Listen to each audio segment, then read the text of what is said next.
The reception hall was glowing that evening, strings of golden lights draped across the ceiling. Laughter and music spilled between the tables, the clink of champagne glasses punctuating the joy. I stood near the back, watching my son beam beside his bride. She looked perfect, her hair swept in soft curls, her gown shimmering under the chandeliers. It should have been a moment of peace. But then it happened. A woman walked past me, a distant relative of the bride, her heels clicking against the tile. She leaned close to hug the new bride, her voice carrying just enough to reach my ears. "Congratulations, Anna," she said warmly. I froze. "Anna?" The bride's smile stiffened, her eyes darting for just a second before she laughed it off. "Oh, you always call me that. Such old habits." Her tone was light, but her hand gripped the woman's arm just a little too tight. The guest laughed nervously and slipped away. No one else seemed to notice. But I did. Her name wasn't Anna. I pressed my hands together, the music suddenly too loud, the lights too bright. The clatter of forks and laughter blurred into background noise as the word echoed in my mind. Anna. When my son raised his glass for a toast, she leaned against him, glowing with pride. "To my wife, Melissa," he said, his voice strong. But Melissa, or Anna, just smiled, eyes flicking across the crowd, daring anyone to challenge her. I sipped my drink, hiding the tremor in my hand. For months, her stories had never quite matched. The job that didn't sound real, the hometown no one seemed to know, the family who never appeared. I had smoothed over my doubts, convincing myself I was being too suspicious. Now one word had cracked the surface. I smiled faintly, though my stomach turned, because sometimes a single name is enough to unravel everything. So I'll ask you, if you were sitting there, hearing your new daughter-in-law called by a name no one else recognized, would you stay quiet? Or would you start pulling at that loose thread, knowing it could undo the whole cloth? I used to tell myself it wasn't my place to pry. My son was happy, and for a mother, isn't that what matters most? When he first introduced her, she carried herself like someone out of a magazine. Perfect posture, polished words, the kind of smile that lingers just long enough. She said her name was Melissa. She worked in marketing, she explained, for a firm in another state.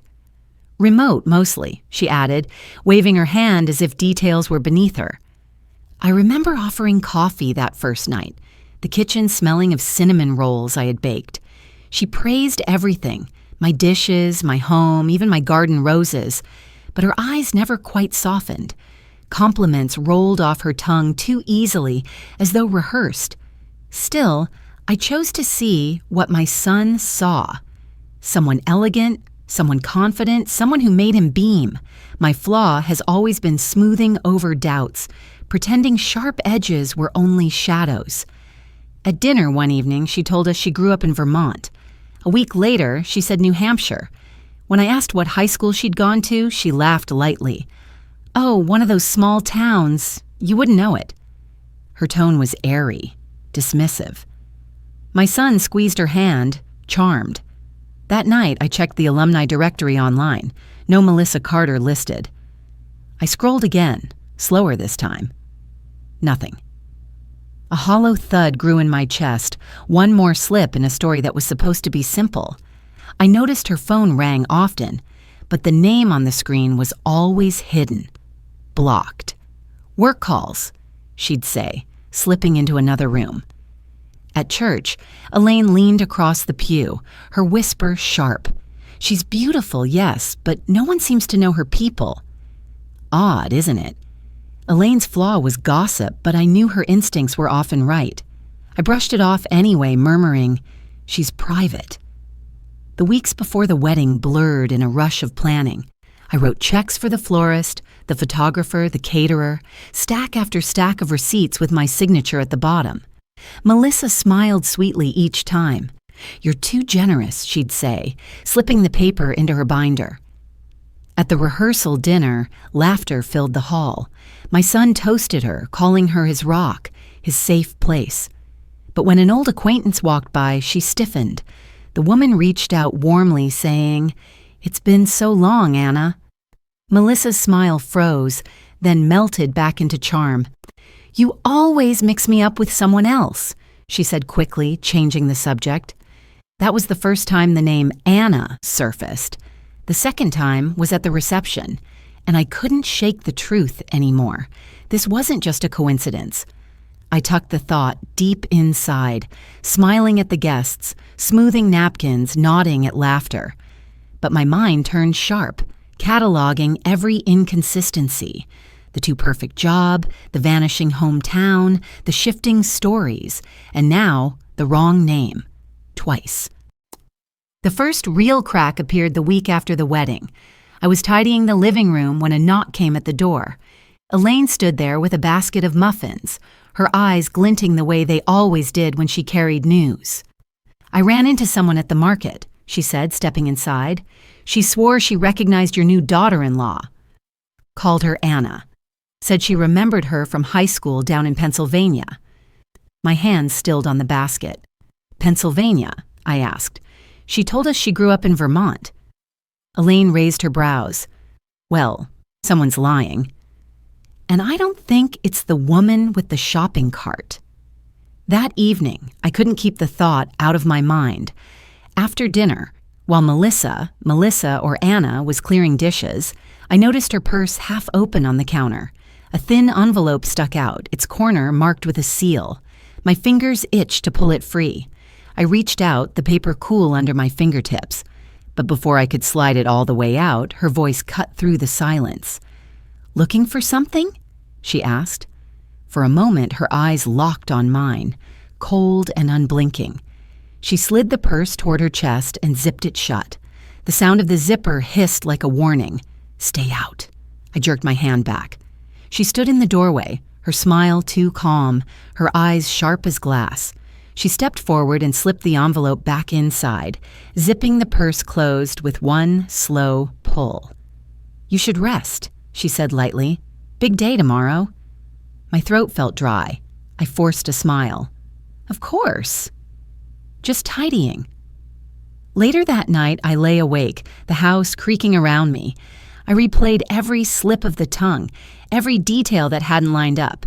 Vermont, New Hampshire, Pennsylvania, Melissa, Anna. Which was real? Which was a mask? The next morning, my son came by with flowers, his face bright. "Isn't she wonderful, Mom?" he asked, placing the bouquet on the table. "She's everything I ever wanted." I looked at him, the weight of doubt pressing on my chest. My lips curved into a practiced smile. "Yes," I said softly, "she is." But inside, the truth was clear. My son's wife wasn't who she claimed to be, and I was running out of excuses not to find out who she really was. By Sunday, I knew suspicion alone wasn't enough. If I wanted the truth to stand, I needed proof that couldn't be brushed aside with a smile. I started with the wedding license. At the county clerk's office, the air smelled of old paper and coffee that had gone stale. I asked to review the filing. After all, my checks had paid for much of the wedding, and my name was attached as guarantor. The clerk slid the folder across the counter. My heart quickened as I flipped through. There it was, Melissa Carter. But when I looked at the attached photocopy of her driver's license, the date of birth was smudged, almost unreadable, and the address, an apartment building I knew had been demolished years ago. I pressed my finger against the page, my breath catching. Something was off. The clerk frowned. "Strange, isn't it? This doesn't look standard." She scribbled a note and tucked it back into the file. "I'll log it for review." That was the first link. The second came when I visited the office where she claimed to work. The building stood tall downtown, glass reflecting the cloudy sky. Inside, the receptionist blinked at me. "Melissa Carter?" "I don't think we have anyone by that name." "She said she worked in marketing," I pressed. The woman typed into her computer, then shook her head. "No record." Sorry I left with my chest pounding, the drizzle outside soaking my coat. If she wasn't working here, then where had she been going when she said she had late meetings? Days later, she placed a framed diploma on the mantel, the gold seal gleaming. For a breath, I almost believed it, until I saw the school's name spelled wrong at the bottom, one letter out of place, betraying the whole lie. The third link arrived from Elaine, though it came wrapped in her usual gossip. She appeared at my door, breathless. I asked my niece. She went to school in Pennsylvania. Guess who she found in the yearbook? She held out her phone, screen glowing. The photo was grainy but clear enough. Same eyes, same smile, different name. Anna Mitchell. I took the phone, my hands trembling. There it was. Undeniable. That night, I spread everything across the dining table. The questionable license, the missing work record, the yearbook photo. The lamp hummed, light catching the ink and the smudges. My husband's old watch ticked steady on my wrist, but mistakes shadowed my steps. At the clerk's office, in my haste, I almost left the license copy sitting on the counter. The clerk called after me, waving it. "Ma'am, your file!" I snatched it back, cheeks burning. One careless move, and I could have lost everything. Still, when I looked at the pile before me, fear gave way to something else. For the first time, I wasn't just doubting. I was holding the truth in my hands. Proof wasn't just protection. Proof was power, and I was ready to use it. Monday evening, the house was still, the only sound the tick of the clock above the mantel. I sat at the dining table, the documents spread before me. The smudged license copy, the receptionist's denial scribbled on a slip of paper, the yearbook photo glowing from Elaine's phone. For most of my life, silence had been my weakness. I smoothed over arguments, swallowed suspicions, told myself keeping the peace was better than stirring conflict. Melissa, or Anna, counted on that. My son did too. They both assumed I'd never raise my voice, never demand answers. But as I stared at the evidence, another truth settled in my bones. Silence didn't have to mean surrender. Silence could be armor. Silence could be strategy. The phone rang. My son's voice filled the line, warm but rehearsed. "Mom, Melissa feels like you don't trust her. She thinks you're digging where you shouldn't. Just let her be. Please." I let the pause stretch long, my breath steady. "I understand," I said softly. Then I hung up. Inside, I wasn't conceding. I was covering. I pulled a notepad from the drawer and wrote the words carefully, each letter steady. Quiet doesn't mean powerless. Quiet means prepared. I slipped the note between the documents, a secret reminder waiting among the lies. Steam rose from my teacup, curling into the air. I whispered to myself, "You'll see." A memory surfaced, unbidden. My own wedding decades ago. I wore a lace dress my mother had stitched by hand, my husband's grip warm as we faced the altar. After the vows, my family gathered proudly, calling me by the name I'd carried since birth, the name written on every card, every blessing. That memory glowed golden. Now the contrast cut deep. My son celebrating a woman whose very name shifted depending on the room. I pressed my palm against the table, feeling the ridges in the wood. Not this time, I thought. For the first time in years, my silence wasn't empty. It was deliberate, sharpened. They thought they were hiding the truth behind pretty smiles and perfect hair. But the paper told another story, and I was listening. By midweek, the whispers had started to spread beyond my own ears. Weddings may be private vows, but in a small American town, nothing stays private for long. At the church office, Elaine cornered me with her ever-present tote bag. She lowered her voice, though half the congregation could hear. I asked around. People remember her, but not as Melissa. They call her Anna. Some say she left town suddenly without a word. Her words pricked, but they also confirmed what I already held in my folder. Gossip is fragile. But when it overlaps with paper proof, it begins to harden into fact. That afternoon, I returned to the planner's office. The smell of fresh flowers filled the room, bouquets lined up like soldiers waiting for orders. The planner hesitated, then slid a file toward me. "Vanessa, Your daughter-in-law asked me to update this, she said nervously, using the wrong name and catching herself. I mean, Melissa. I opened the file. The signature at the bottom was shaky, almost jagged. My own name as guarantor had been crossed out in pencil, as if someone thought erasing me would erase my rights. She wanted me to file it, the planner whispered, but I didn't. Without you, it means nothing relief mixed with dread. If she was forging contracts, what else was she willing to fake? That night, I jolted awake to the sound of metal jingling. My heart pounded as I crept toward the front door. The spare keys rattled against the wood in the draft, clinking with each gust. Relief washed over me, yet dread followed close behind. If the sound of keys could terrify me this much, what would happen the day someone truly tried to use them? The next night, another scare. A knock echoed through the hallway just after midnight. I pulled the curtain back with trembling fingers. No one stood outside. Only a sheet of paper, blank and curling with dew, lay beneath the doorframe. Whoever left it hadn't needed words. The message was clear enough. We are watching. The paper trembled in my hand. In the faint porch light, I saw a smear of red across the corner. Lipstick, not ink. Someone wanted me to know they had been close enough to touch the door. By Friday, Mrs. Campbell stopped me in the grocery aisle, her cart stacked high with apples. She leaned close, voice low. I overheard her cousin at the salon. Said soon, with your son by her side, the house will be theirs. That's what she's after. The words chilled me. My home, the place my husband built, where I had raised my son. That evening, my son appeared with a bouquet of lilies, their sharp scent filling the kitchen. Mom, he began, Melissa feels like you're against her. She just wants peace. Can't we all move forward? I looked past him, through the window. Outside, her car idled at the curb, headlights glowing. She hadn't come in. She was waiting, watching, measuring my silence. False peace, a staged apology. On Sunday, Pastor Jim called me into his office. The faint smell of incense clung to the curtains.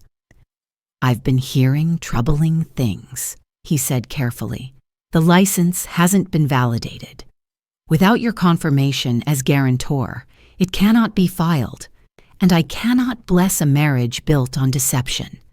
His words carried the weight of more than gossip. They carried judgment. By the end of the week, I laid everything across my table again. The forged contract, the invalid license, the HR denial, the yearbook photo, and now the gossip from every corner of town. The wider web had tightened. Melissa, Anna, had spun lies into silk, but the threads were unraveling. And when silk unravels, it does so quickly. The hall was already buzzing when I arrived. It wasn't a wedding this time. It was the community banquet where my son and his new wife would be seated at the head table, celebrated as the shining couple. Strings of lights glittered, the smell of roasted chicken drifting across linen-covered tables. I sat quietly near the back, my folder pressed against my lap. My son's face shone with pride as he introduced her. My wife, Melissa Carter, he said, his hand resting on hers. Melissa, Anna, smiled broadly, her teeth perfect in the glow of the chandeliers. She looked untouchable, but paper is heavier than appearances. When the toasts began, I rose slowly. The pen in my hand slipped, clattering onto the table with a sharp clink. Heads turned. The room stilled. I have something to say, I began. My voice wasn't loud, but it carried. I stepped forward, placing the folder on the head table. This marriage is not what it seems. My son's wife lied about everything, starting with her name. Gasps rippled across the hall. I opened the folder. Here's the wedding license. See the address? It belongs to a building demolished 10 years ago. Murmurs swept the room. I laid down the next sheet. Here is the record from her supposed employer. They've never heard of her. Then I held up Elaine's phone, the yearbook photo glowing on the screen. And here, her real name, Anna Mitchell, not Melissa, not Carter. Anna. A man in the crowd stood suddenly. I knew her. She lived 2 streets over from me in Pittsburgh. That's Anna, no doubt. His voice cracked the silence, and the crowd's murmur swelled into certainty. Melissa's smile cracked.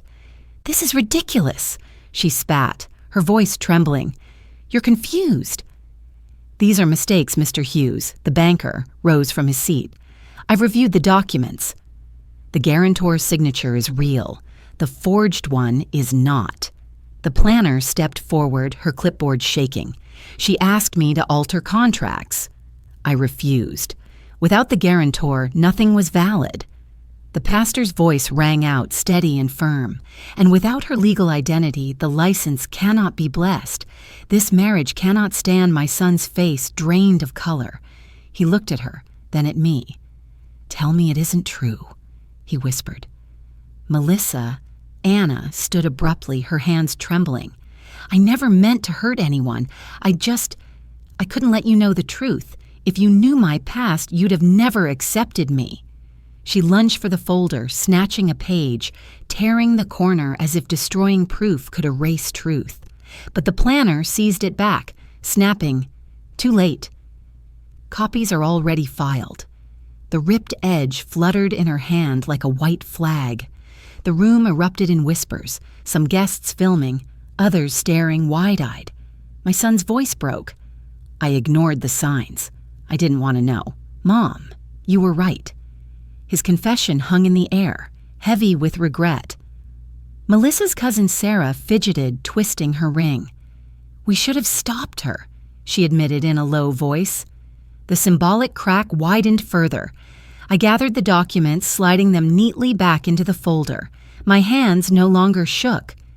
This marriage is invalid, I said calmly, meeting every eye in the room, and the truth is no longer hidden. For a heartbeat, silence pressed heavy. Then the microphone toppled, hitting the floor with a hollow thud. The sound echoed like a gavel, final and unforgiving. Melissa's face crumpled, her carefully built identity collapsing in front of everyone. My son bowed his head, tears brimming. The guests' whispers turned into judgment, truth spreading faster than her lies ever had. I turned toward the door, folder clutched to my chest, the cool autumn air rushing in as I stepped outside. Behind me, the hall buzzed with chaos, but inside me, there was only steadiness. The days that followed felt like the slow unfurling of a storm. What had cracked in the banquet hall now spread across every corner of our community. At the county clerk's office, the fluorescent lights buzzed overhead as the clerk reviewed the folder I laid on the counter. This license cannot be validated, she said firmly, stamping the file with a heavy thud.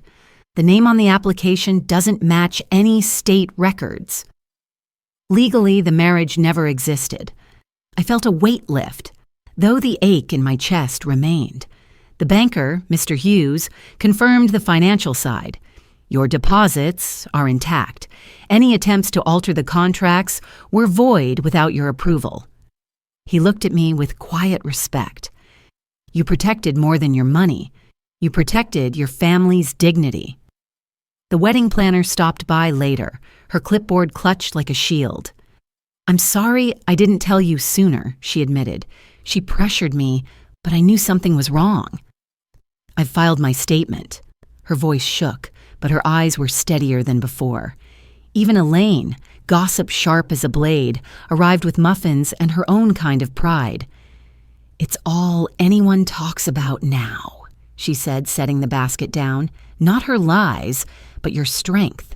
You didn't scream or throw plates. You just laid the truth bare.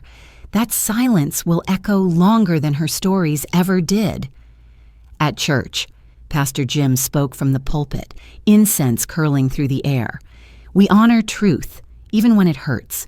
Deception cannot be the foundation of a covenant. His words rang heavy, the congregation murmuring agreement. I felt the weight of eyes on me, but this time it wasn't pity, it was respect. Meanwhile, Melissa, or Anna, vanished from public view. Her cousin Sarah avoided eye contact in the market, twisting her ring whenever someone mentioned the name Anna Mitchell. My son came to me once. His shoulders bowed. I didn't want to see it, he admitted, his voice low. I thought love meant believing her no matter what, but I ignored the truth, and I failed you. I reached for his hand but said nothing. Some lessons can't be smoothed over. They must be carried. That night, Lily skipped into the living room, crayons in hand. She held up her latest drawing, a crooked house with roses out front and two stick figures labeled carefully in uneven letters, Grandma and me. I placed the annulment papers beside it. The black seal of the clerk's stamp pressed hard into the paper, and beside it, Lily's bright colors bloomed. One was law, the other was legacy. Later, I gathered the forged contract, and the blank paper slipped under my door, placing them into a small box. At my lawyer's office, I set it on his desk. "Destroy them," I said firmly. He nodded, sealing it away. Walking home under the crisp evening sky, I breathed in the scent of wood smoke. The town could whisper as much as it wanted. Whispers fade. The truth, once revealed, cannot be erased. The Sunday after the annulment, the town was quieter than usual. The leaves rattled in the breeze, the air carrying the faint scent of wood smoke. I sat on the porch with a cup of tea, the annulment papers resting on the table beside me. For once, I didn't keep them hidden in a folder. They could sit in the open now, their black seal heavy with finality. There was grief, yes. I had dreamed of welcoming a new daughter into the family, of watching my son build the kind of life I once had. Instead, that dream unraveled, thread by thread, until all that was left was a stack of lies. Grief sat with me like an old companion, but beside it sat something stronger: peace. Lily clambered onto my lap, her hair smelling of crayons and shampoo. She looked down at the papers, then at me. "Grandma," she said softly. If her name wasn't real, what was it, really? Her innocent question pierced sharper than any gossip. I kissed the top of her head. "Her name doesn't matter anymore," I whispered. "What matters is the truth we keep." She held up her drawing again, this time adding a new detail, a key sketched in bright yellow, clutched in the stick figure of Grandma. She giggled as the crayon squeaked across the page. The keys on the table jingled when she picked them up, swinging them in her small hand. The sound carried into the quiet evening, bright and sure. Across the street, Elaine waved from her porch, her sharp tongue stilled for once. The neighbors had stopped whispering lies. Now they whispered respect. I thought again of my husband's words, spoken long ago when he first pressed the house keys into my palm. "Always read twice before you sign. Never let anyone take what's yours." For years, those words had felt like caution. Today, they felt like legacy. Later that night, I walked through the banquet hall one last time, the name card still scattered on the floor, one bent beneath a chair. I bent to pick it up. Melissa Carter shimmered in the light, ink already smudging. I folded it once and slipped it into my pocket, not as memory, but as warning. So I'll ask you, if you were in my place, would you have stayed silent, pretending you believed every story just to keep the peace?